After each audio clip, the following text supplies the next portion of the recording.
Odysseus. E.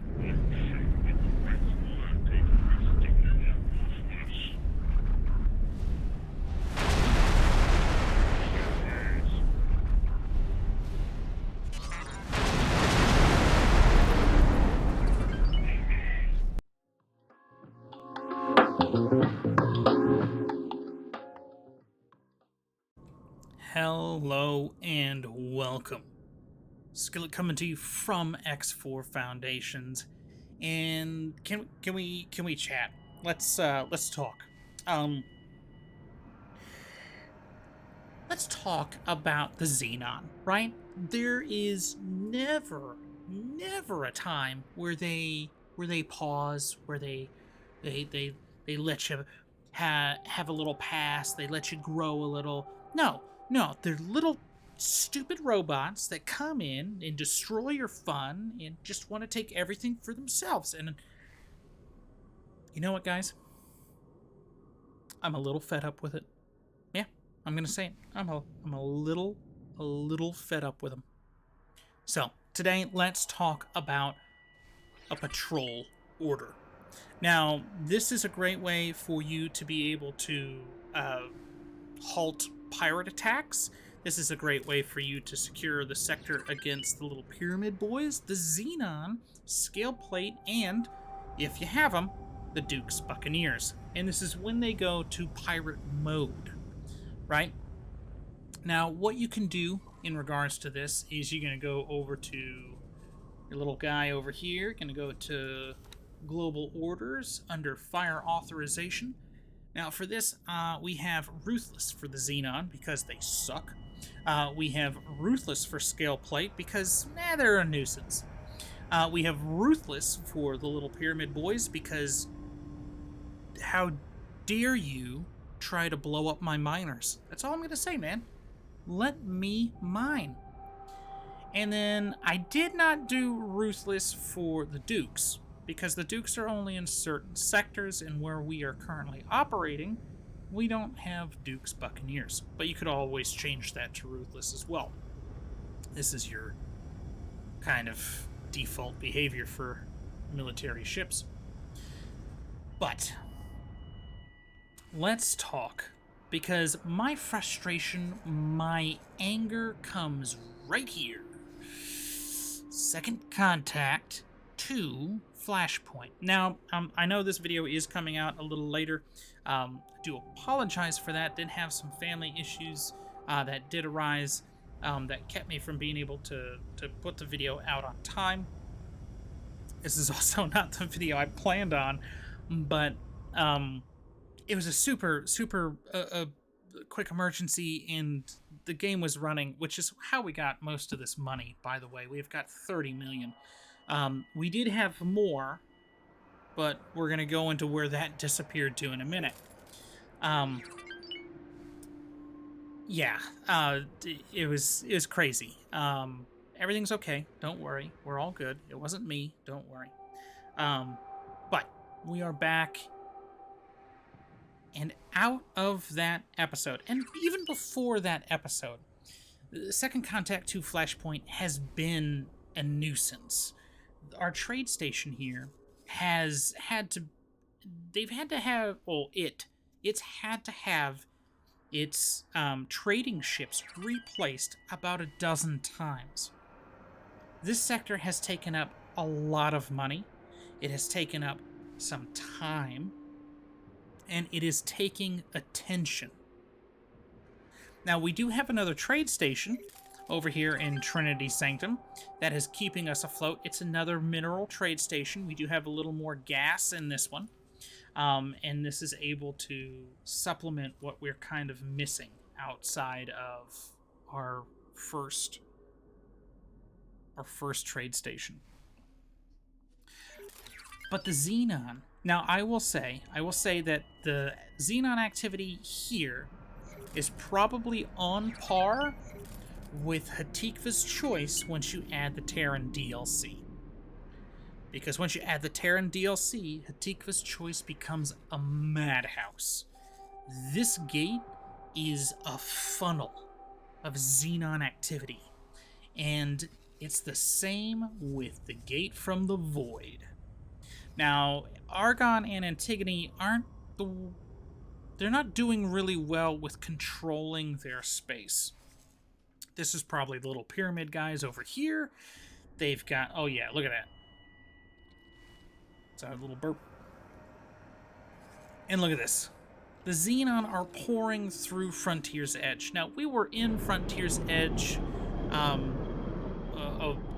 episodes ago, and we, or maybe it wasn't, maybe it was between episodes, but we were in Frontier's Edge. They had the Antigone had a defensive station. They had a few production facilities, but they have since lost them. They have lost the stations that were close to this gate. It is a madhouse for the Xenon, and the Xenon are only going through here to the void to get to second contact, Flashpoint. And then they get to go wherever else their robot minds tell them to go. So, we did have a small little fleet, which was basically this group right here, that would patrol or defend around the station. The problem was the highway. Once these guys, the M-Class, get off the highway, they are super vulnerable. We lost a good amount of traders. And the M-Class, they're not technical traders, they just trade for the station. But we lost a significant amount. Again, they had to be replaced like 12 times. So, Skillet, in his wonders of wonders, coming back from the family emergency, seeing that once again I had to replace the ships, I said, this has to end. So what do? We bought a stork. Yep. That's where 11,000... 11 million went. We bought a stork. We bought a stork because it has... to live stream this. It has... Oh, what a nice shot. It has 3 M-Class docking bays. And we are going to need those 3. Because what's coming is going to be this. This is the Nemesis. And yes, it is going to be a powerhouse. It's got not 1, not 2, but 3. Oh, hold on.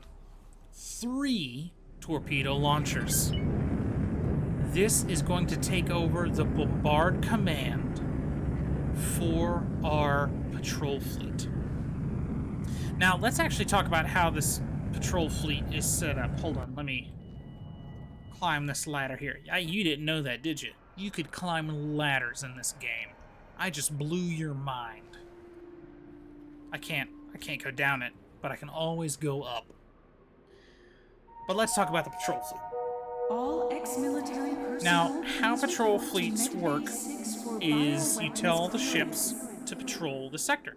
And they will patrol the sector until they get the word that somebody is in trouble. Then, they will go over to wherever that trouble is, handle said trouble, and go. Now, caveat to this, and along with the policing mechanic, is you should have a defense station in that sector.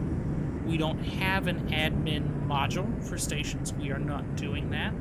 We are just putting these on a patrol order. Now, the way to show... Well, let me rephrase this. The way to extend your strength is multiple groups with a mimic command. And that is what we have with Eta and Alpha group. Eta and Alpha are groups of 5 Nodans each, all with the mimic command to patrol the sector. And as you can see, they're actually, they're close in proximity, which was Not how I thought that was going to go. But, you know, odds are there's a limited amount of space that you have in a sector, right? Security would like to remind known all space. visitors to keep their children with them So, yeah. at all times. They're kind of close. Now, our main group is doing the same thing. But with these two groups, the Mimic groups, they're a part of the same fleet. They are also able to use the Stork's ability as a mobile equipment dock.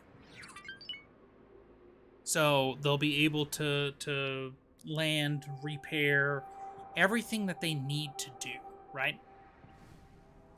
And that is perfect. Now, this is not the fleet makeup that I want. We're actually very close to the fleet makeup that I want.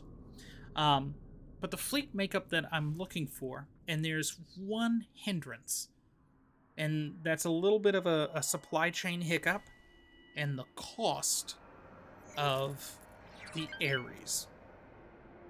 Now, again, if you're new to this, for this series, we are at base game. This is X4 Foundations when it was released. Now, the Aries back in the day was one of, well, it was probably the best fighter. It was the best fighter for a number of different reasons, not just looks or the 4 guns. Okay, maybe the 4 guns. But it was the only ship, S-Class, to really have 3 shields and 4 guns. Now, you might say, well, the Pulsar's got 6 guns. Yeah, but the Pulsar's a glass cannon. They will be demolished. This is your tank. This will take the punishment of multiple Ps. This will be able to plow through that swarm. Now, I have these as I'm going to build them, or as the one that you just saw, which is ours, how they are going to be built. Now, we have Combat Mark II, Paranid engines, Combat Thrusters Mark I, Shields 2, 2 Talati shields, 1 Paranid shield. And for that reason, you can go back to the video on the different factions / races and their equipment, because the recharge rate with the Paranid shield, so with the 2 Talati and the Paranid, we're at 12.67. Boom. You do all 3 Talati, you're at 13.9. What about Argon? 13.3. Paranid has a faster recharge rate. We're going to bring down that recharge rate by a second and some change to help that ship regain those shields a little faster. For the weapons, we do have blast mortars and the plasma cannons, which are heavy hitting. The blast mortars also have an area of effect. Attention all departing pilots. Pirates have been seen in the sector. Be careful. Which will help. We're gonna get to a room real quick. I should have thought about this. Boom.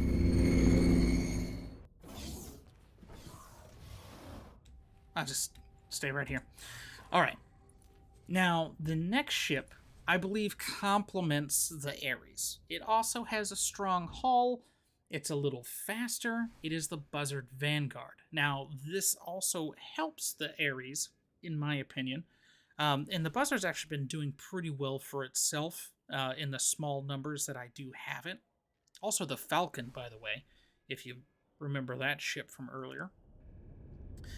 I do believe that these would complement the Aries because they can get to the target a tad bit quicker. They can hold the target down, or at least start to engage the group. Because my thought process is Xenon's going to come in a swarm. They come in a swarm, I need ships to be able to deal with threats accordingly. The The Buzzard would be that intermediary ship to be able to get there after the Nodan, because you see the Nodan, 345. This is really our interceptor. This is really the first line of containment. If we can contain them with the Nodan, and the Nodan is a tried and true carrier ship, a good carrier fighter, you can go back videos, seasons, whatever you want to call it. You can go back to the carrier command videos when we had the Tokyo, and it was all Nodans. The Nodans did great. But for this purpose, we're using the speed. And for a patrol fleet, speed is key. But if it's going to be a swarm coming through the gate, and this is how I'm going to build the fleet out, because not only are we going to patrol, but we're going to have to defend the gate. So we have the interceptors with the Nodan. We have the intermediary with the Buzzard. We have the Aries to come in and mop up. Now, what about the Nemesis that we saw earlier? The Nemesis would have to be a part of the bombard command for the torpedo launchers. So the Nemesis will not be in combat until a K or an I comes through the gate. Now, in that scenario, it is inevitable. It really is. But in that scenario, my thought process is about 10 Nemesis. We should be able to take down a K, no problem. 10 Nemesis and an I? My money's on the I. 9 times out of 10, my money's going to be on the I, no matter what. Even against a defense station that's fully operational and prepared, I will say the I's probably going to take it. The I is the most formidable ship in the universe. There's just, unless you pilot your own Asgard or Sin or Earl King, it's hard. The I is a hard fight for the AI because it's so massive. It's so massive. If we go up against the I, we die. Hands down, I'm saying that we die. I'll cut my losses. We'll have to rebuild a fleet. But right now we are patrolling against M and S class ships. We cannot take down an I. We cannot take down a K. That is for a little later, because our rep is not where it needs to be. Only with the Talati company, we are above 20. We can get the Phoenix. And my opinion of the Phoenix on an LVL combat rating is not high. It's, yeah, it sucks. Unless you have a swarm of Phoenixes,